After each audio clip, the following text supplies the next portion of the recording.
नमस्कार, मैं doctor Anshul Singh, IGNOU counsellor समाजशास्त्र विभाग। आज हम समाजशास्त्र के BSOE 141 कोर्स के तहत इकाई 12 और 13 का अध्ययन करेंगे, जो कि इस व्याख्यान श्रृंखला का अंतिम व्याख्यान है।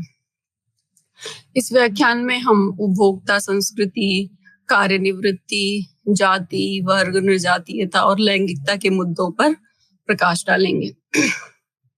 इसके पहले के जितने भी व्याख्यान रहे हैं उसमें हमने नगरीय समाज, नगर के प्रकार, नगरीय संरचना, नगरीय पड़ोस, मलिन बस्तियां, गेटेड समुदाय इत्यादि अवधारणाओं पर प्रकाश डाला। तो आज हम देखेंगे कि नगरों में जो उपभोक्ता संस्कृति पाई जाती है उसका अर्थ क्या है, कार्यनिवृत्ति क्या है। तो चलिए सबसे पहले देखते हैं उपभोक्ता संस्कृति। अगर हम संस्कृति को ये माने कि जो समाजशास्त्री रहे हैं उन्होंने सामान्य रूप से संस्कृति में समझे जाने वाले प्रतीकों, भाषा, मूल्यों, विश्वासों और समाज के मानदंडों को माना है। लेकिन अगर उपभोक्ता संस्कृति की बात करें तो इसमें इन सभी अर्थात प्रतीकों, भाषा, मूल्यों, विश्वासों को उपभोक्ता द्वारा एक आकार दिया जाता है। अर्थात हम ये कह सकते हैं कि उपभोक्ता संस्कृति उपभोक्ताओं के समाज की एक विशेषता है। और इस संस्कृति की विशेषता ये होती है कि इसमें स्थिरता के स्थान पर गतिशीलता अधिक पाई जाती है। और इसमें क्या है कि जो वस्तुएं होती हैं, जो चीजें होती हैं, उनमें नवीनता पाई जाती है और ये स्वयं पुनर्निर्माण करती रहती है। इसमें एक बात ये ध्यान रखने वाली है कि ये उपभोक्ता संस्कृति जो होती है ये जल्दीबाजी वाली संस्कृति, अर्थात इसमें जल्दी जल्दी तेजी से परिवर्तन आते हैं। और इसमें क्या है कि अगर देरी हो गई तो फिर ये कह सकते हैं हम कि वो चीज ट्रेंड में या नहीं रह जाती है, बल्कि उसका स्थान फिर दूसरी चीजें ले लेती हैं। तो उपभोक्ता संस्कृति में क्या है कि वहां पर देरी के लिए कोई भी स्थान नहीं है।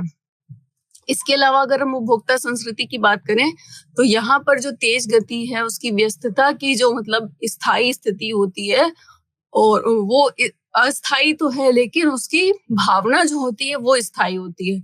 आप इसको इस तरह से समझ सकते हैं एक उदाहरण के द्वारा कि जो उपभोक्ता संस्कृति है उसमें fashion, hair style, mobile electronics के साथ साथ ऑन ट्रेंड में रहने के लिए क्या चाहिए वो मायने रखता है।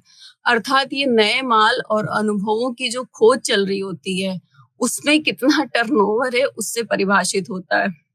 इसी संदर्भ में समाजशास्त्री जिगमंड बाउमैन कहते हैं कि उपभोक्तावादी संस्कृति सबसे पहले और सबसे महत्वपूर्ण आगे बढ़ने के बारे में। अर्थात इस जो वाक्य है या उनका जो ये कथन है इसका मतलब ये है कि उपभोक्ता संस्कृति में सबसे पहले क्या आ रहा है और सबसे तेजी से आगे कौन जा रहा है। आप ऐसे भी समझ लीजिए कि मार्केट में अनेक प्रकार के मोबाइल के ब्रांड उपलब्ध हैं। अब उसमें जल्दी जल्दी नई नई टेक्नोलॉजी के साथ कौन जल्दी जल्दी मोबाइल ला रहा है तो वही जो कंपनी होगी वो ट्रेंड में बनी रहेगी। और अगर कोई कंपनी ऐसा नहीं कर पाती है तो वो फिर उस ट्रेंड में पिछड़ जाती है। तो उपभोक्तावादी जो संस्कृति है उसका चरित्र ही कुछ इस प्रकार का है कि कितना आप अपने आप को मार्केट के मांग के अनुसार बनाए रखते हैं और उसमें कितनी शीघ्रता से आप परिवर्तन कर सकते हैं। इसके अलावा अगर हम बात करें तो जो उपभोक्तावादी संस्कृति है उसके मूल्य, मानदंड और जो भाषाएं हैं वो भी बड़ी अपने आप में अनोखी हैं, अपने आप में विशिष्ट हैं। अर्थात इसमें यह है कि जो उपभोक्तावादी संस्कृति है उसमें जो नैतिक सिद्धांत हैं उसका संकेत ये होता है कि उपभोक्ताओं के समाज से पहले की अवधि से वो भिन्न होता है। अर्थात आप इस तरीके से समझ लीजिए कि जो ये उपभोक्ता संस्कृति है इसमें लोग क्या है कि जो पुराना रहन सहन हुआ करता था और जो धार्मिक गतिविधियां हुआ करती थी उनको लोग एक तरीके से ढकोसला समझने लगे। और जो भौतिकवादी जो मतलब समाज है उसकी तरफ तेजी से लोग बढ़ रहे हैं, पाश्चात्य संस्कृति का अनुकरण कर रहे हैं। और उसमें भी क्या है कि कुछ संस्कृति तो देश में लाई गई है और उसकी इतनी अंधाधुंध नकल हो रही है कि जिसकी वजह से हमारे जो अपने मानवीय मूल्य हैं उनका तेजी से पतन हो रहा है। अब इस उपभोक्तावादी संस्कृति का चरित्र इस प्रकार का होता है कि व्यक्ति के पास अगर उसके पास पैसे नहीं भी हैं तो भी क्या है कि वो दिखावे की वजह से महंगा मोबाइल अपने पास रखना चाहता है, महंगी से महंगी कार रखना चाहता है अपने घर में, भौतिक सुख सुविधाएं की सभी चीजें रखना चाहता है। अब भले ही उसके पास इन चीजों को लेने के लिए पैसे ना हो तो व्यक्ति क्या करेगा कि भले वो पर्सनल लोन लेके या किसी भी तरीके से वो अपनी इच्छाओं की पूर्ति करेगा। तो ये भी एक भौतिकवाद जो उपभोक्तावादी संस्कृति है उसके चरित्र को दर्शाता है। अब अगर हम बात करें तो यहाँ पर हमें एक चीज ये ध्यान रखनी होगी कि जब भी हम उपभोक्तावादी संस्कृति की बात करते हैं तो वहां पर हमें उपभोग और उपभोक्तावाद दोनों में अंतर करना चाहिए। सबसे बुनियादी तथ्य ये है कि उपभोग जो है वो हमारी मूलभूत आवश्यकता है। इसके बगैर ना तो हमारा जीवन संभव है और ना ही वो सब संभव है जिससे हमारे जीवन में आनंद का अनुभव होता है। अर्थात इस तरह का जो उपभोग है उसमें हमारा भोजन भी है, क्योंकि भोजन के बिना हमारा जीवन संभव नहीं है। हम भोजन के बिना 1 दिन रह सकते हैं, 10 दिन रह सकते हैं, लेकिन कितने दिन रह पाएंगे? ठीक है, तो ये जो उपभोग है ये क्या है कि जीवन के लिए अति आवश्यक है। इसके अलावा अगर हम बात करें तो कपड़े भी हैं, ये भी हमारे लिए बहुत आवश्यक है, क्योंकि हमें अपने शरीर को, अपने तन को ढकना है, गर्मी सर्दी बरसात इत्यादि से अपने शरीर को बचाना है। इसी प्रकार से अगर हम बात करें तो जो जीवन रक्षक दवाएं होती हैं, अर्थात जिनसे हमारे शरीर की तकलीफ दूर होती है, वो सब भी उपभोग की वस्तुएं हैं। अब बात करें तो इसके अलावा उपभोग में क्या आता है कि चाहे वो पुरुष हो या स्त्रियां हो, जो अपने आप को आकर्षक दिखाने के लिए जो वस्तुओं का उपभोग करते हैं वो भी उपभोग है एक तरीके का। तो जो उपभोग ये सब क्या है कि प्राकृतिक और स्वाभाविक जरूरतें हैं हमारी, और ये मनुष्यों में नहीं है, पशु पक्षियों में भी है, क्योंकि उनको भी अपने जीवन रहने के लिए भोजन चाहिए। वो भोजन कीड़े मकोड़ों के रूप में हो सकता है, छोटे जानवरों के शिकार के रूप में हो सकता है। तो इसमें क्या है कि ये जो प्रक्रिया है इसमें जो भी मनुष्य द्वारा बनाई गई कलाकृतियां हैं, पुस्तकें हैं, ये सब है कि ये सब हमारे स्वाभाविक उपभोग के क्षेत्र में आता है। अर्थात अगर हम ये कहें कि उपभोग में वे वस्तुएं शामिल होती हैं जिनके अभाव में मनुष्य स्वाभाविक रूप से तनाव का अनुभव करने लगता है। अब ये तनाव या ये जो अभाव है वो भोजन के रूप में हो सकता है, और ये पीड़ा कहाँ से होगी कि जब हमें भूख लगेगी तो पीड़ा होगी। ठीक है, तो मैं आशा करती हूँ कि आप समझ गए होंगे कि उपभोग क्या है, कि ये एक स्वाभाविक प्रक्रिया और उस चीजों के मतलब अभाव को दर्शाता है कि जो चीजें हमें नहीं मिलेंगी तो उनके बदले हमें क्या होगा, पीड़ा होगी। अब अगर इसी के विपरीत हम बात करें कि जो वस्तुएं वो मनुष्य की किसी मतलब मूलभूत आवश्यकता के तहत नहीं या मूलभूत रूप से उपयोगी नहीं है, लेकिन क्या है कि व्यवसायिक दृष्टि से इतनी वो उनका प्रचार प्रसार कर दिया गया है कि मनुष्य को लगता है कि वो उसके लिए ज्यादा जरूरी है। और ये वस्तुएं किसकी देन है? उपभोक्तावादी संस्कृति की देन है। तो अब हम बात करते हैं कि जो पहले के समाज थे उनमें उनमें भी ऐसी वस्तुओं का उपभोग किया जाता था जो मूलभूत रूप से उपयोगी नहीं थी। जैसे कि आप बात कर लें कि चीन की अगर हम बात करें तो वहां पर जो अभिजात वर्ग की महिलाएं होती थी उनको बचपन से पाँव मतलब उनके पाँव को छोटे से जूते में कसकर छोटा रखने का रिवाज था। फिर क्या हुआ कि लेकिन जब उपभोक्तावादी संस्कृति आई तो उसमें क्या हुआ कि वस्तुओं को शुद्ध व्यावसायिकता के कारण योजनाबद्ध रूप से लोगों पर थोपा जाता है। और क्या है कि जितनी ज्यादा से ज्यादा खोजें होती रहती हैं उतना ही ज्यादा मनुष्य पर इसका मतलब एक तरीके से आप कह लीजिए कि माया जाल फैलता जाता है और मनुष्य उसके लिए पागल रहता है।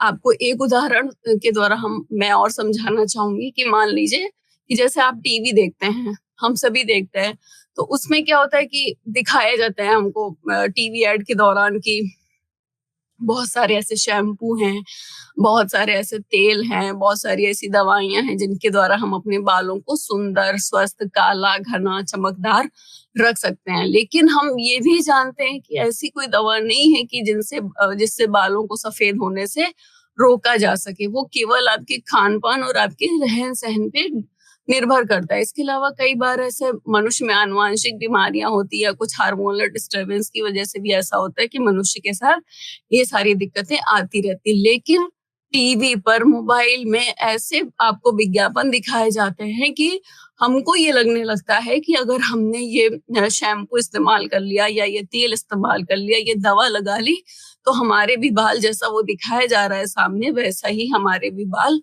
हो जाएंगे। तो क्या है कि ये किसका परिणाम है? उपभोक्तावादी संस्कृति का। क्योंकि मनुष्य को ये लगता है कि अगर वो जो है खर्चा कर लेगा और जो ये सब चीजें हैं अगर इनका इस्तेमाल कर लेगा, तो मनुष्य आशातीत या अपेक्षित परिणाम प्राप्त कर सकता है। हालांकि वास्तविकता में कितना उसको परिणाम प्राप्त होगा, ये एक अलग की बात है। इसके अलावा अगर हम बात करें तो ऐसे ही कुछ हमको इसी प्रकार के विज्ञापन हमको जो है दांतों के संदर्भ में भी देखने को मिलते हैं कि दांत इतने सफेद हो जाएंगे, मोतियों की तरह दिखेंगे।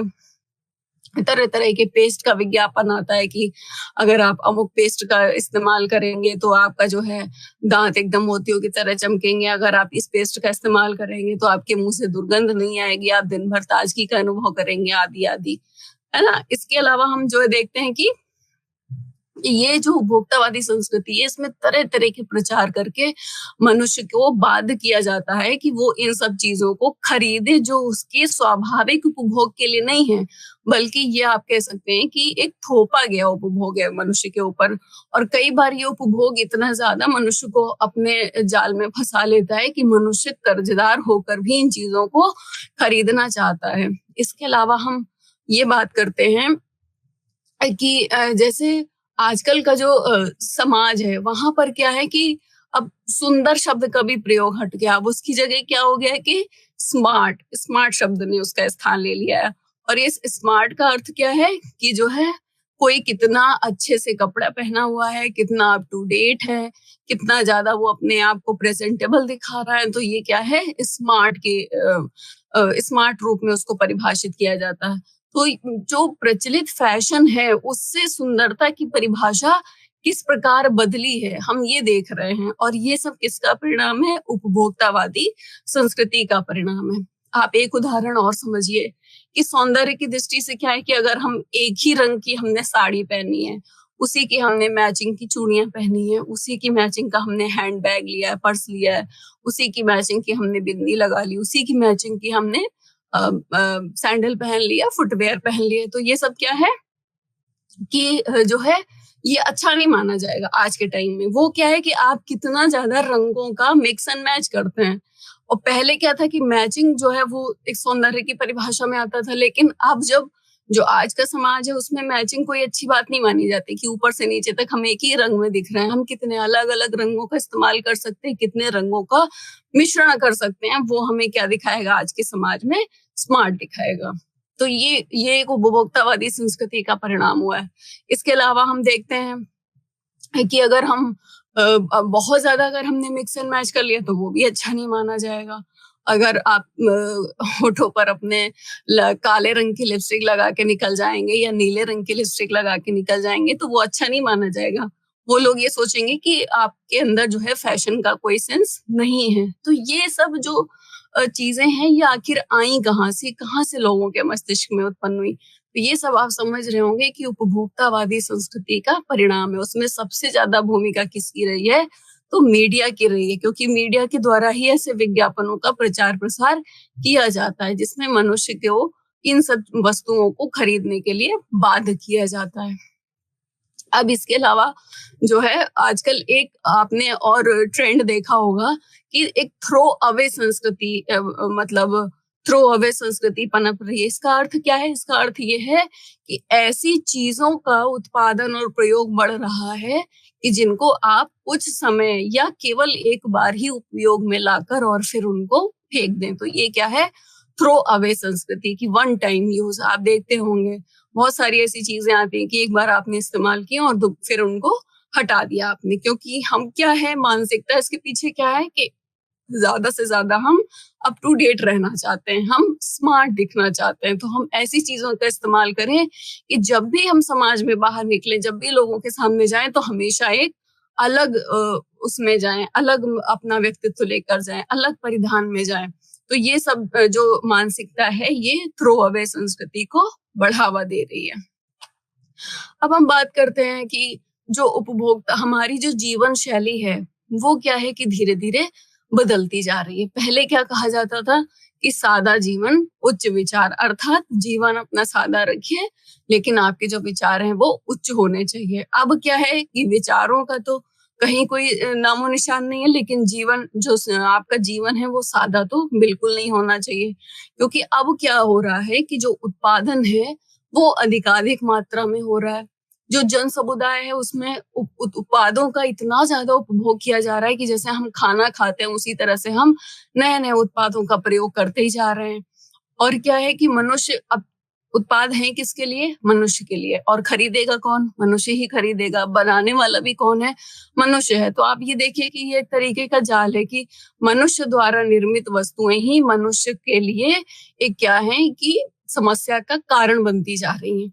आप बाजार में जाएंगे तो वहां आप देखेंगे कि अनेक प्रकार की आपको विलासिता की सामग्री देखने को मिलेगी। और इसमें क्या है कि व्यक्ति को लुभाने के लिए अनेक प्रकार के विज्ञापन दिए जाते हैं। हम देखिए जैसे बहुत सारे त्योहार जब आते हैं तो उसमें आता है कि एक्सचेंज ऑफर, आप फलानी वस्तु लाइए और ये वस्तु ले जाइए, या इतने % डिस्काउंट पर आप कोई वस्तु ले सकते हैं, या आप आसान किस्तों पर ले सकते हैं। आप एसी है या कंप्यूटर है, लैपटॉप है, फ्रिज है, बड़ा टीवी है, एलईडी, एलसीडी, तमाम प्रकार के। तो ये क्या है कि मनुष्य को लुभाने के लिए कि बस वो किसी भी तरीके से इन वस्तुओं के प्रति आकर्षित होकर उनको खरीद लें। इस ऐसे ही सौंदर्य प्रसाधनों की भी हमने बात की तो वहां पर भी एक तरीके की होड़ आपको देखने को मिलती है कि महिलाओं के आप ड्रेसिंग टेबल में देख लीजिए तो कितने हजारों रुपए के सौंदर्य प्रसाधन आपको देखने को मिलेंगे, भले ही वो उनको 1-2 बार इस्तेमाल करके फिर ना करें। अब डेली डेली आज ये नया प्रोडक्ट आया है, ये सनस्क्रीन आप लगा लीजिए, आपकी त्वचा अच्छी रहेगी, ये लिपस्टिक लगा लीजिए, इस ब्रांड की लिपस्टिक सुबह से लेकर शाम तक नहीं निकलेगी, आदि आदि। आप बहुत तरीके के विज्ञापन देखते होंगे। बहुत सारी ऐसी वस्तुएं हैं जो हमारे लिए आवश्यक नहीं है लेकिन फिर भी हम उनको खरीद लेते हैं क्योंकि हमें दिखाना भी है। तो हम ये कह सकते हैं कि आजकल लोग आवश्यकता के लिए नहीं बल्कि दिखावे के लिए ज्यादा चीजें खरीदते हैं कि हमारे पास ये चीजें हैं। अब जैसे कि म्यूजिक सिस्टम है, अगर वो घर पे नहीं भी होगा तो भी कोई ऐसा वो नहीं, लेकिन दिखाना है कि हमारे पास म्यूजिक सिस्टम है, हमारे पास कंप्यूटर है, हमारे पास कार है, हमारे पास एसी है, हमारे घर में जितने कमरे हमारे घर में उतने एसी हैं। तो ये सब क्या है कि शौक और दिखावे की चीजें हैं। ये ऐसा नहीं कि अगर ये वस्तुएं नहीं होंगी तो हमारा जीवन नहीं चलेगा। पहले भी नहीं थी तब भी जीवन चलता था, लेकिन अब क्या है कि आज के समाज में ये दिखावे की स्टैंडर्ड मेंटेन करने की चीजें हो गई हैं। इसके अलावा कि हम जो है हफ्ते में कितनी बार अच्छी जगह में जाके खा रहे हैं, कितना घूम रहे हैं। घूमना भी एक तरीके से आप कह लीजिए कि जो है दिखावे का एक चलन हो गया है कि हम अभी कुछ दिन पहले यहाँ गए थे, अब हम यहाँ जाने की सोच रहे हैं। तो ये सब क्या है कि उपभोक्तावादी समाज में व्यक्ति अपना स्तर दिखाता है कि हम कितना ज्यादा चीजों का इस्तेमाल कर रहे हैं। और ये जो मतलब उपभोक्तावादी संस्कृति है, इससे क्या हो रहा है कि सांस्कृतिक पहचान जो हो रही है वो हमारी नष्ट हो रही है, हमारी परंपराएं खत्म हो रही हैं। तो हम क्या है कि पश्चिमी सभ्यता का जो है वो अंधाधुंध नकल कर रहे हैं और उसकी वजह से क्या है कि हमारे जीवन का क्या उद्देश्य था, कहीं ना कहीं हम ये चीज भूल चुके हैं। और ये जो उपभोक्तावादी संस्कृति है इसकी वजह से क्या है कि हम अपने संसाधनों का, अपने धन का, दोनों का अपव्यय कर रहे हैं। हमारे सामाजिक संबंध कहीं ना कहीं बिगड़ रहे हैं, लोगों के बीच में दूरियां बढ़ रही हैं, एक आक्रोश बढ़ रहा है, असंतोष की भावना लोगों में बढ़ रही है। और जो झूठा जो विकास है उसके लालच में हमारा असली वास्तविक उद्देश्य क्या है हम वो भूल गए। और मनुष्य क्या हो गया है कि अत्यधिक महत्वाकांक्षी और व्यक्तिवादी हो गया कि अपने ही जीवन को केंद्र में रख के वो सारी क्रियाएं कर रहा है। इसी संदर्भ में गांधी जी ने भी कहा था कि हम स्वस्थ सांस्कृतिक प्रभावों के लिए मतलब अपने जो खिड़की दरवाजे हैं उनको खुले रखें लेकिन अपनी बुनियाद पर कायम रहें, अर्थात अपनी जड़ों को ना भूलें। और जो उपभोक्तावादी संस्कृति है ये कहीं ना कहीं हमारी सामाजिक नींव को हिला रही है। ये बड़ा खतरा है जो कि भविष्य के लिए एक बड़ी चुनौती है। तो मैं आशा करती हूँ कि आपको उपभोक्ता संस्कृति का अर्थ समझ में आया होगा, किस प्रकार से इसका प्रचार प्रसार हो रहा है, किसकी भूमिका है इसके प्रसार में, ये सब आपको समझ में आया होगा। और कैसे इसकी वजह से हमारा जीवन परिवर्तित हो रहा है ये भी आपको अवश्य ही समझ में आया होगा। थोड़ा सा हम कुछ और बिंदुओं पर चर्चा कर लेते हैं, चूंकि ये ऐसा अवधारणा है, ये ऐसा विषय है जो हमारे दिन प्रतिदिन के जीवन से संबंधित है। तो अब हम ये देखते हैं कि कैसे ये जो उपभोक्तावादी संस्कृति है, ये हमारे जीवन को किस प्रकार से प्रभावित कर रही है। तो हम ये देखते हैं कि हमारे जीवन पर बहुत ज्यादा प्रभाव पड़ा है उपभोक्तावादी संस्कृति का, क्योंकि हम अपने दैनिक जीवन में उन्हीं वस्तुओं का इस्तेमाल करते हैं जो हम अधिकाधिक अपने विज्ञापनों में देखते हैं। हम वही शैम्पू लगाना चाहते हैं जो हम विज्ञापन में देखते हैं, हम वही टूथपेस्ट का इस्तेमाल करना चाहते हैं जो हमने विज्ञापन में देखा है, हम उसी साबुन से या उसी शावर जेल से नहाना चाहते हैं जो हम विज्ञापन में देखते हैं। अब पहले भी हम साबुन से नहाते थे, लेकिन जब से शावर जेल आ गए तब से वो भी हो गया कि अलग अलग फ्लेवर के हमको शावर जेल भी इकट्ठे करने हैं। तो ये सब जो है, ये क्या है, उपभोक्तावादी संस्कृति का ही परिणाम है। इसके अलावा हम देखते हैं कि हम अपनी आवश्यकताएं इतनी ज्यादा बढ़ाते जा रहे हैं कि हमको ये लगता है कि अगर ये आवश्यकता पूरी नहीं हुई तो हम जो है उसके बिना जीवन अपना नहीं जी पाएंगे, भले ही कितनी महंगी से महंगी चीजें हमको लेनी पड़े, उसके पीछे खर्च करना पड़े। तो अब क्या है कि इसकी वजह से क्या होता है कि जो व्यक्ति है वो भी अपने आप को कमतर नहीं दिखाना चाहता किसी से, अर्थात किसी हीन भावना में नहीं जीना चाहता है व्यक्ति। तो वो क्या है कि अपने से निचले स्तर के लोगों से आजकल संबंध नहीं बना रहे, क्योंकि अगर वो ऐसा करेंगे तो कहीं ना कहीं उनको सुनना पड़ेगा कि अरे कैसे लोगों से आपने संबंध बना रखे। तो व्यक्ति आजकल उच्च स्तर के लोगों से ही अपना संबंध भी बनाना चाहता है, धनी वर्ग से ही अपना संबंध बनाना चाहता है। तो इससे क्या है कि हमारे संबंध जो है वो बिगड़ रहे हैं। और ये उपभोक्तावादी जो संस्कृति है, ये हमारे लिए क्या है, एक चुनौती की तरह उभर रही है कि कैसे हम अपने आप को इससे बचा सकते हैं। और दूसरा ये कि जैसे कोई वस्तु है, वो हमारे लिए भले ही उपयोगी हो या ना हो, लेकिन हमने विज्ञापन देख लिया तो हमें उसको खरीदना है, ठीक है। तो अब जो है ये हमको ये सोचना पड़ेगा कि जो दिखावे की संस्कृति है, उपभोक्तावादी जो संस्कृति है, उसको हम बहुत ज्यादा अपने जीवन पर हावी ना होने दें। जितना हमारी आवश्यकता है उतना ही हम उसको देखें। और नगरीय समाज में उपभोक्तावादी संस्कृति का प्रचार प्रसार अधिकाधिक होता है, और फिर नगरों की वजह से ही वो ग्रामीण क्षेत्रों में भी फैलता जाता है। जो फैशन का ट्रेंड नगरों में चलेगा, जब गांव से लोग नगरों में आएंगे तो फिर वही वो ट्रेंड गांव में भी ले जाके शुरू कर देते हैं।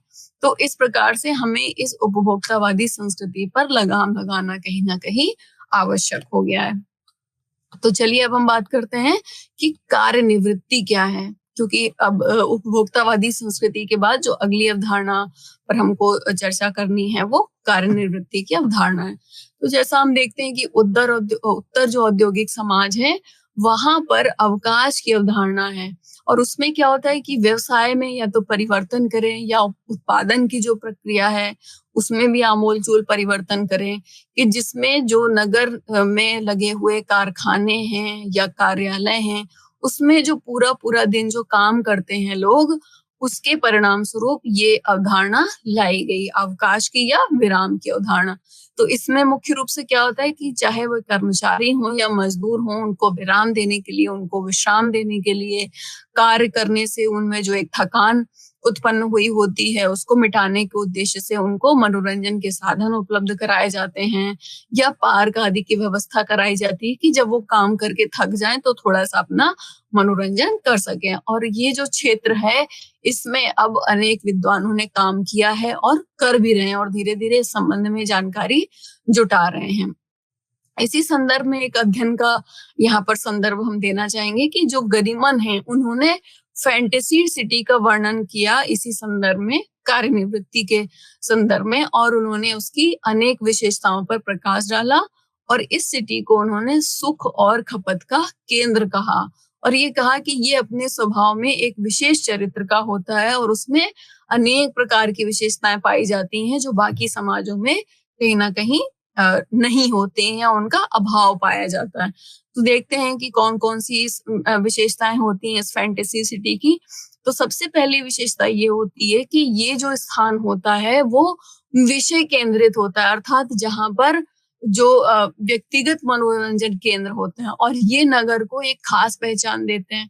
इसमें खेल हो गया, ऐतिहासिक पृष्ठभूमि के स्थान हो गए या लोकप्रिय मनोरंजन के जो साधन है वो शामिल होते हैं। इसके अलावा जो ये संस्थान है, इनसे जुड़े लोगों में क्या होता है कि कहीं ना कहीं नाम कमाने की, शोहरत पाने की चाह आगे ले जाती है और मनोरंजन से जुड़े जो ये संस्थान होते हैं ये उनके लिए एक शक्तिशाली बाजार का काम करते हैं। अब इसमें क्या होता है कि इन संस्थान के उत्पाद जो है उसको लोगों तक पहुंचाने मतलब पहुंचाया जाता है और फिर उससे बहुत सारा मुनाफा कमाया जाता है।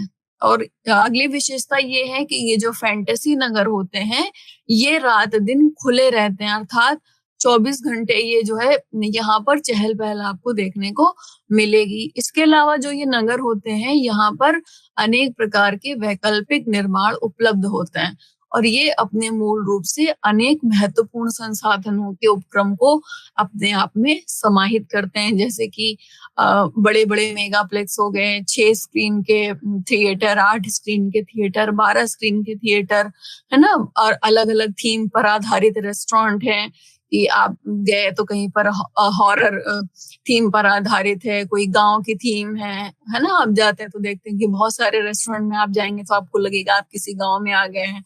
वहां का जो इंटीरियर डेकोरेशन होता है वो उसी प्रकार का होता है, जिन बर्तनों में आपको खाना दिया जाता है वो भी ऐसे कि आपको पूरी तरह से लगे कि आप किसी गांव पर आ गए हैं। ठीक है, तो ये फैंटेसी सिटी की विशेषता होती है। इसके अलावा क्या होता है कि ये जो सिटी होती है यहाँ पर आत्म केंद्रित वातावरण पाया जाता है और यहाँ जो मनोरंजन के केंद्र होते हैं वो आस पड़ोस के आवास और अन्य गतिविधि संस्थान जैसे कि भौतिक रूप से और सांस्कृतिक संसाधनों से एकदम ही अलग होते हैं। फैंटेसी सिटी जो होती है वो उत्तराधुनिकता से इतनी ज्यादा प्रभावित होती है, इस सीमा तक प्रभावित होती है कि यह अनुकरण और आभासी वास्तविकता मतलब और जितनी भी प्रौद्योगिकी है उसको अपने आप में समेटे हुए होती है। तो ये अवधारणा थी कार्यनिवृत्ति की। अब हम बात करते हैं इकाई 13 के अंतर्गत नगरीय समाज में जाति, वर्ग, जातीयता और लैंगिकता से संबंधित मुद्दों की। तो चलिए इस क्रम में सबसे पहले हम बात करेंगे जाति की। जाति क्या है, इसकी क्या विशेषताएं होती हैं और नगरों में किस प्रकार से जाति व्यवस्था में परिवर्तन आ रहा है। अगर हम जाति की बात करें तो सभी मतलब बहुत सारे विद्वान रहे जिन्होंने जाति की बात करी है। तो केतकर हैं तो उन्होंने जाति को उसकी 2 प्रमुख विशेषताओं के आधार पर परिभाषित किया। उन्होंने कहा कि जाति ऐसा समूह है जिसमें एक विशेष जाति की सदस्यता केवल उन्हीं व्यक्तियों तक सीमित होती है जिन्होंने उस जाति में जन्म लिया हो। और दूसरी विशेषता ये कि जिसके सदस्यों पर एक दृढ़ सामाजिक नियम के द्वारा उनके अपने समूह से बाहर विवाह करने पर प्रतिबंध लगा दिया जाता है। इसी संदर्भ में मजूमदार और मदान ने कहा कि जाति एक बंद वर्ग है। और कूले भी कहते हैं कि उन्होंने भी अपनी परिभाषा में जन्म को अधिकाधिक महत्व दिया और ये कहा कि जब एक वर्ग पूर्णतया अनुवांशिक होता है तो उसे हम जाति कहते हैं। इस संदर्भ में अगर हम हट्टन की बात करें तो उन्होंने जाति व्यवस्था की जो अनेक परिभाषाएं थी उनको ध्यान में रखते हुए लिखा कि जाति व्यवस्था एक ऐसी व्यवस्था है जिसके अंतर्गत संपूर्ण समाज अनेक प्रकार के आत्म केंद्रित और एक दूसरे से पृथक इकाइयों में विभाजित होता है और इन इकाइयों के पारस्परिक संबंध उच्चता और निम्नता के क्रम में सांस्कृतिक रूप से निर्धारित होते हैं। हट्टन ने यह भी कहा कि जाति व्यवस्था इतनी जटिल संस्था है कि किसी एक परिभाषा के आधार पर इसको स्पष्ट नहीं किया जाता, क्योंकि भारत में भी जो विभिन्न क्षेत्र हैं वहां पर जाति संरचना हर जगह अलग अलग पाई जाती है। जाति के नियम भी हैं, उनमें भी अनेक प्रकार के अंतर देखने को मिलते हैं। तो कुछ प्रमुख कह लीजिए या सामान्य विशेषताएं हैं, उनके आधार पर जाति व्यवस्था की प्रकृति को समझा जा सकता है। तो चलिए कुछ प्रमुख समाजशास्त्रियों द्वारा जो जाति की विशेषताएं बताई गई हैं उनमें से कुछ प्रमुख विशेषताओं पर हम चर्चा कर लेते हैं। सबसे पहली विशेषता ये है कि जाति व्यवस्था के अंतर्गत समाज का संस्तरण के रूप में विभाजन कर दिया जाता है। अर्थात जाति व्यवस्था उच्च नीच के एक स्पष्ट संस्तरण पर आधारित होती है और ये जो संस्तरण है इसमें ब्राह्मण उच्च शिखर पर हैं और उसके बाद क्षत्रिय आते हैं, फिर वैश्य आते हैं और फिर शूद्र जातियों का स्थान आता है। तो एक ही खंड में संबंधित जो विभिन्न जातियां हैं उसमें उस जाति को अधिक उच्च माना जाता है, जिसमें रक्त और खान पान के संबंधों के आधार पर अधिक पवित्रता पाई जाती है। दूसरी विशेषता जाति की ये होती है कि इसकी सदस्यता जो होती है वो आनुवंशिक होती है, अर्थात व्यक्ति जिस जाति में जन्म लेता है आजीवन फिर उसी जाति का वो सदस्य रहता है। व्यक्ति की आर्थिक स्थिति में परिवर्तन हो सकता है, व्यवसायिक स्थिति में परिवर्तन हो सकता है, राजनीतिक स्थिति में परिवर्तन हो सकता है, परंतु जाति की सदस्यता में परिवर्तन किसी भी प्रकार से संभव नहीं होता है। फिर इसके बाद हम देखते हैं कि अंतर विवाह का नियम भी जाति की एक प्रमुख विशेषता होती है और ये जाति का सबसे कठोर नियम भी है कि व्यक्ति जिस जाति में जन्म ले रहा है उसको उसी जाति के अंदर विवाह करना अनिवार्य होता है। इसे अंतर विवाह का नियम कहा जाता है। फिर हम बात करते हैं जाति में तो आनुवांशिक व्यवसाय पाए जाते हैं, अर्थात जाति व्यवस्था में क्या हुआ कि प्रत्येक जाति के लिए क्या व्यवसाय होगा वो पहले से ही निर्धारित कर दिया गया था और सभी जातियों को ये विश्वास दिलाया गया कि उनकी जाति के लिए जो व्यवसाय निर्धारित किया गया है उसका पालन करना उनका नैतिक और धार्मिक कर्तव्य है। और जो व्यक्ति अपनी जाति से संबंधित व्यवसाय को छोड़कर किसी दूसरी जाति का व्यवसाय के द्वारा अपनी आजीविका उपार्जित करने का प्रयास करता था तो उसको कहीं ना कहीं दंडित किया जाता था। इसके अलावा खान पान पर प्रतिबंध भी जाति व्यवस्था की एक महत्वपूर्ण विशेषता है कि जाति उसमें क्या होता है कि प्रत्येक व्यक्ति केवल अपनी जाति के व्यक्तियों द्वारा बनाए गए भोजन को ही ग्रहण करेगा। और इसमें क्या है कि कच्चे और पक्के भोजन के रूप में भी भोजन को दो भागों में बांटा गया। कच्चा भोजन वो होता था कि जिसे घी या तेल में तलकर तैयार नहीं किया जाता था, जैसे कि दाल हो गया, चावल हो गया, सब्जी हो गई, रोटी हो गई, ये सब कच्चा खाना है। और पक्का खाना क्या होता था जो घी में तलकर तैयार किया जाता था, जैसे पूड़ी कचौड़ी ये सब हो गया। तो सामान्य नियम ये होता था कि विशेष परिस्थिति में कोई व्यक्ति अपने से निम्न जाति के व्यक्ति द्वारा बनाए गए पके भोजन को स्वीकार कर सकता है लेकिन कच्चे भोजन को स्वीकार नहीं कर सकता। इसके अलावा जाति व्यवस्था के अंतर्गत पवित्रता और अपवित्रता की अवधारणा भी पाई जाती है। जाति व्यवस्था में क्या होता है कि यहाँ पर अपवित्रता का संबंध किसी गंदे समझे जाने वाले कार्य के द्वारा व्यवसाय के द्वारा आजीविका उपार्जित करना, अंतर विवाह के नियम का उल्लंघन करना या खान पान संबंधी जो नियम बनाए गए थे उनको तोड़ने से है। और अपवित्र व्यवसाय से संबंधित जातियों को सबसे निम्न मानकर उन्हें दूसरी जातियों के निवास स्थान से बाहर निवास करने का नियम बनाया गया और इन्हीं जातियों को बहुत लंबे समय तक अस्पृश्य के रूप में जाना गया। तो ये कुछ विशेषताएं हैं जो जाति की संरचना और व्यवहार को स्पष्ट करती हैं। हालांकि यह भी सत्य है कि भारत में सभी धर्म, समुदाय, क्षेत्रों से संबंधित व्यक्ति किसी न किसी रूप में जाति व्यवस्था के संस्करण और सामाजिक विभाजन से प्रभावित हैं, लेकिन नगरीय जीवन में कहीं ना कहीं इन नियमों में शिथिलता आ रही है, हमको शिथिलता देखने को मिलती है क्योंकि नगरीय जीवन में अनेक धर्मों के, अनेक भाषाओं के, अनेक प्रांतों के, अनेक क्षेत्रों के, अनेक संप्रदायों को मानने वाले लोग रहते हैं। तो वहां पर जातिगत जो नियम होते हैं वो इतने ज्यादा कठोर नहीं होते। तो आइए हम संक्षेप में चर्चा भी कर लेते हैं कि जो जाति व्यवस्था है उसमें क्या परिवर्तन आए हैं। तो हम ये देखते हैं कि जो जाति के पारस्परिक संबंध रहे हैं उसमें परिवर्तन देखने को मिले हैं, क्योंकि क्या हुआ कि जो अनुसूचित जातियां थी, अन्य पिछड़े वर्ग, उनको कहीं ना कहीं आरक्षण मिला, उनकी राजनीतिक शक्ति में वृद्धि हुई और उनका जो ये परिवर्तन था उसको उच्च जातियों के द्वारा मान्यता भी प्रदान की गई। तो इसकी वजह से क्या हुआ कि जाति संरचना का जो एक असमानताकारी पक्ष हुआ करता था वो कहीं ना कहीं कमजोर पड़ रहा है। फिर हम देखते हैं कि जो जातिगत नियम थे उनमें भी परिवर्तन आया है। अब क्या है कि नगरों में हम देखते हैं कि उच्च और निम्न जातियों के बीच का जो संस्तरण है वो तेजी से समाप्त हो रहा है। जो व्यावसायिक विभाजन था वो भी पूरी तरह से समाप्त हो रहा है। शहरों में तो पहले भी नहीं हुआ करता था क्योंकि व्यक्ति अपनी योग्यता और अपनी क्षमता के आधार पर व्यवसाय को अपनाता था, अपनी रुचि के आधार पर। तो नगरों में वैसे भी इतना ज्यादा परंपरागत व्यवसाय का चलन नहीं था, लेकिन समय के साथ साथ जो जातिगत नियम थे उनमें भी परिवर्तन आ रहा है धीरे धीरे। तो क्या है कि जो उच्च और निम्न जातियों के बीच में एक दूरी पाई जाती थी, वो दूरी भी अब नहीं पाई जाती है। लोग आपस में संबंध बनाते हैं, एक ही अलग-अलग जातियों के लोग, चाहे वो उच्च हो, चाहे वो निम्न हो, कि एक ही स्थान पर लोग कार्य करते हैं, आते-जाते, मिलते-जुलते हैं, साथ में बैठते हैं, मनोरंजन करते हैं, खाना-पीना खाते हैं। तो हम कह सकते हैं कि नगरों में जो जातिगत नियम थे, उनमें तेजी से परिवर्तन आ रहे हैं। इसके अलावा जो जाति संबंधी मनोवृत्तियां थी, जो व्यवहार थे, उनमें भी परिवर्तन आ रहे हैं।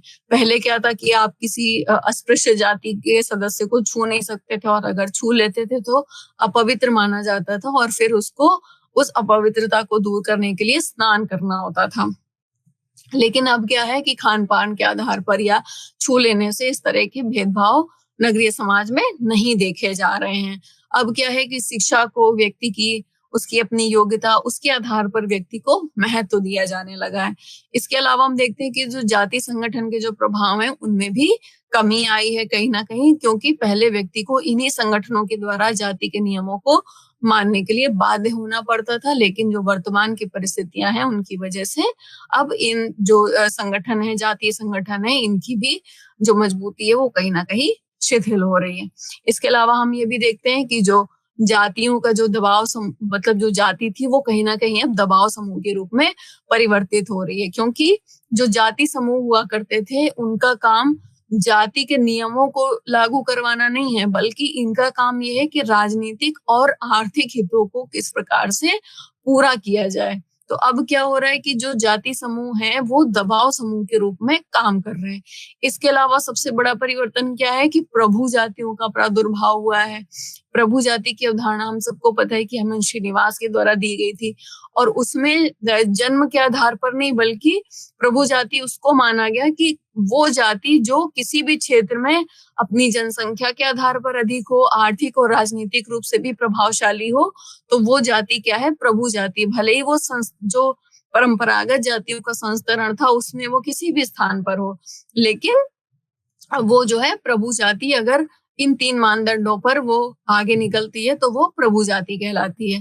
तो भारत के अनेक क्षेत्रों में हम देखते हैं, जैसे पश्चिमी उत्तर प्रदेश में अहीर, जाट, गुर्जर, राजपूत, ये क्या है, ऐसी जातियां हैं जो प्रभु जाति कही जाती है। तो आजकल क्या हो रहा है वर्तमान समाज में कि इन प्रभु जातियों की जीवन शैली और व्यवहार के तरीकों को ग्रहण करने की प्रवृत्ति बढ़ रही है।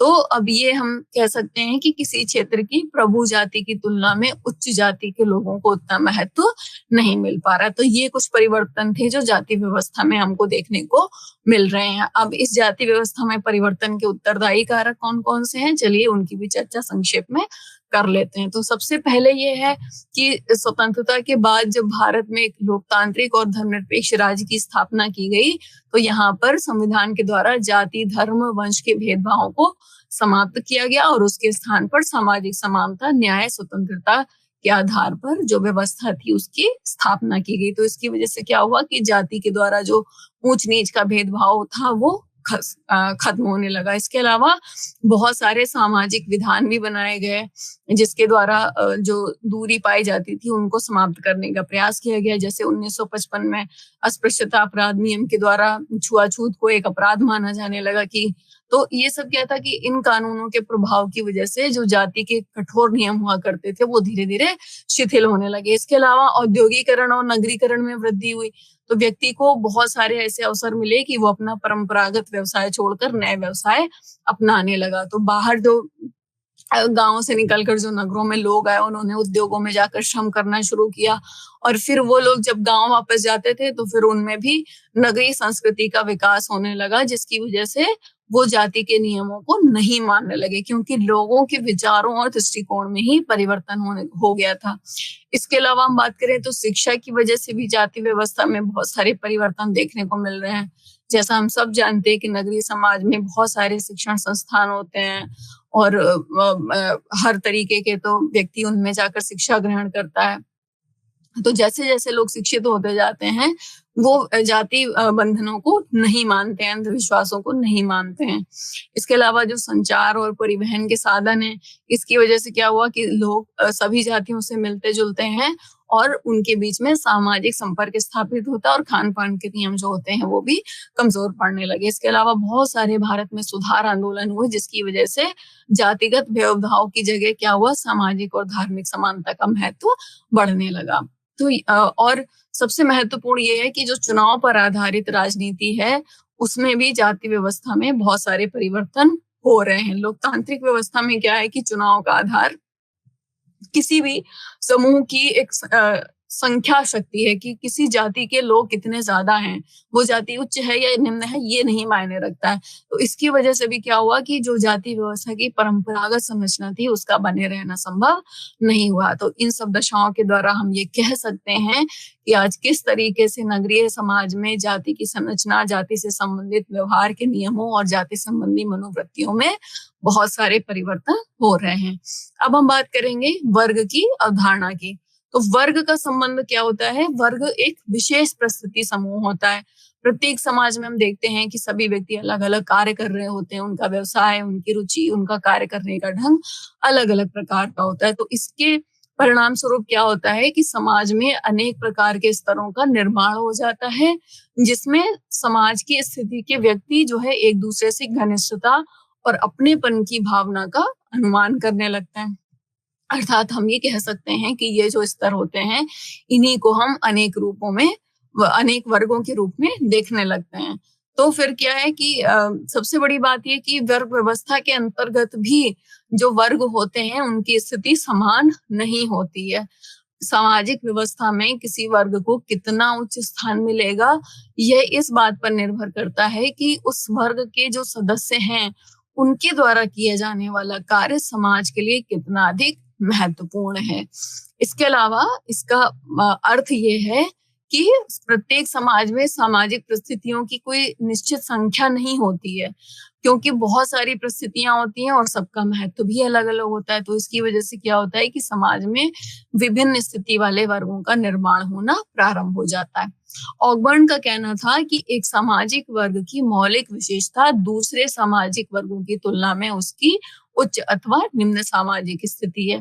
तो इस परिभाषा के आधार पर हम कह सकते हैं कि एक सामाजिक वर्ग के सभी सदस्यों की सामाजिक स्थिति लगभग समान होती है और इसी सामाजिक स्थिति के आधार पर एक वर्ग को दूसरे वर्ग से अलग किया जाता है। मैकाइवर का भी कहना था कि सामाजिक वर्ग समुदाय का वो भाग है जिसे सामाजिक स्थिति के आधार पर शेष भाग से अलग कर दिया गया हो।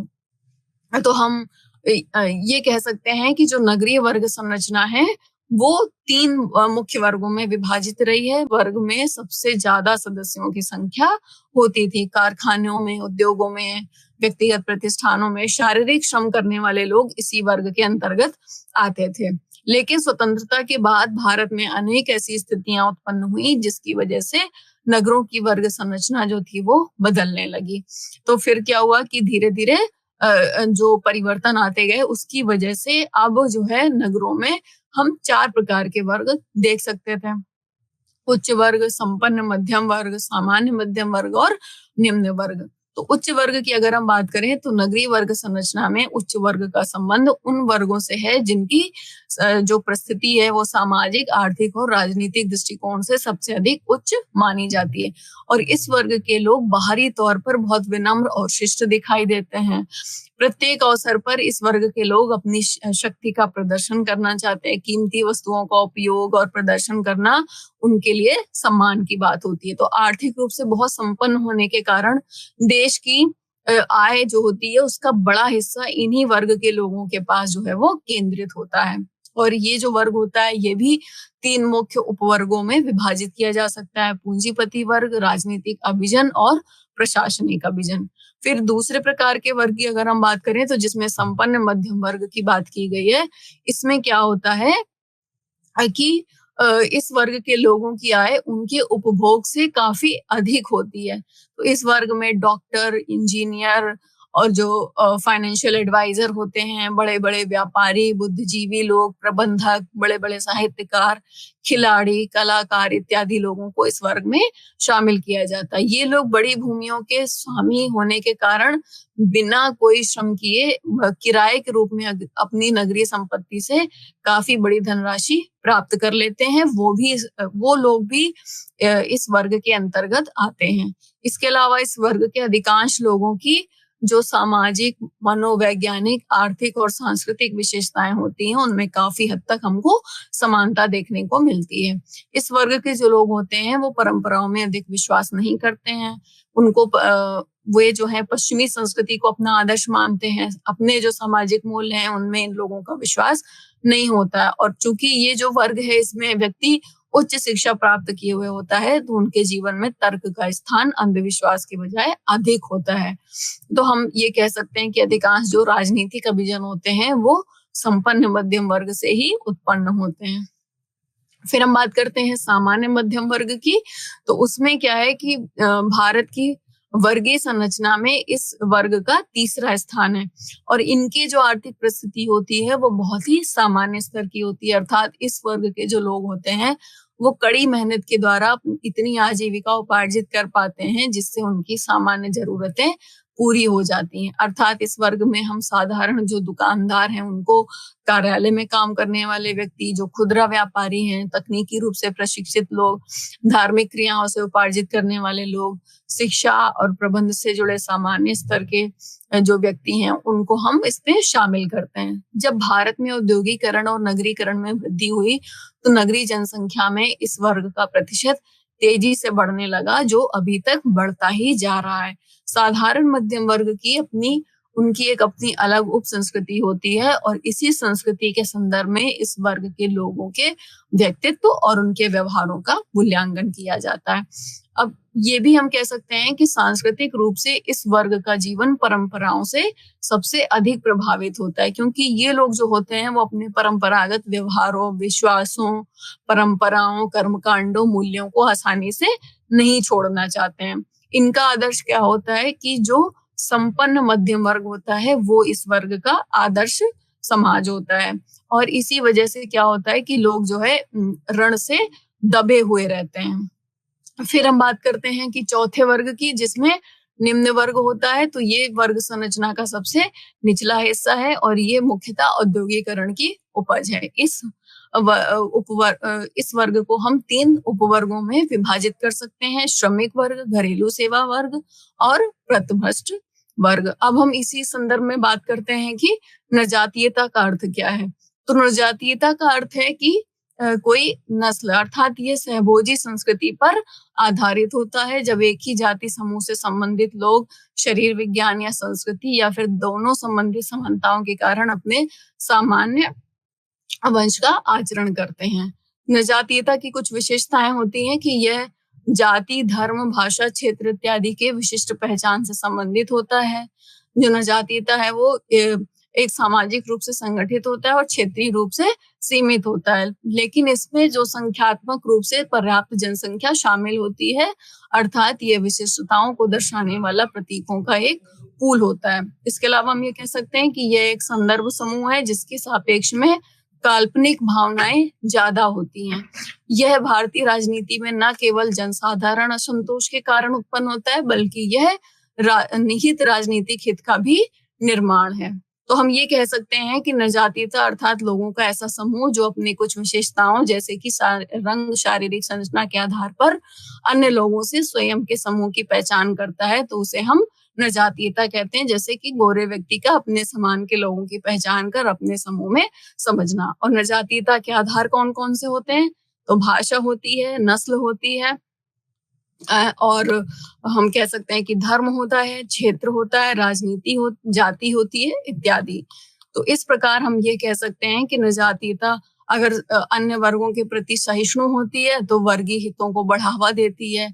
नृजातीयता वर्ग विशेष को राष्ट्रीय स्तर पर पहचान भी दिलवाने में सक्षम होती है, जिसकी वजह से सामूहिक सौदेबाजी की जा सके। इसके अलावा विविधता में एकता की भारतीय समाज की जो विशेषता है उसका संरक्षण तभी संभव हो सकता है जब इन वर्गों की आवाज को एक मंच मिल सके। तो विविधतापूर्ण समाज में संकट के समय आने वाली चुनौतियों के प्रति अधिक मजबूती से पेश आता है। नरजातीयता एक तरह से हम कह सकते हैं कि संस्कृति के संरक्षण में सहायक है, और अगर इसका अभाव हो तो मनुष्य या जो समाज है वो कहीं ना कहीं निर्जीव प्रतीत होता है। तो आज के इस व्याख्यान में बस इतना ही। धन्यवाद। नमस्कार।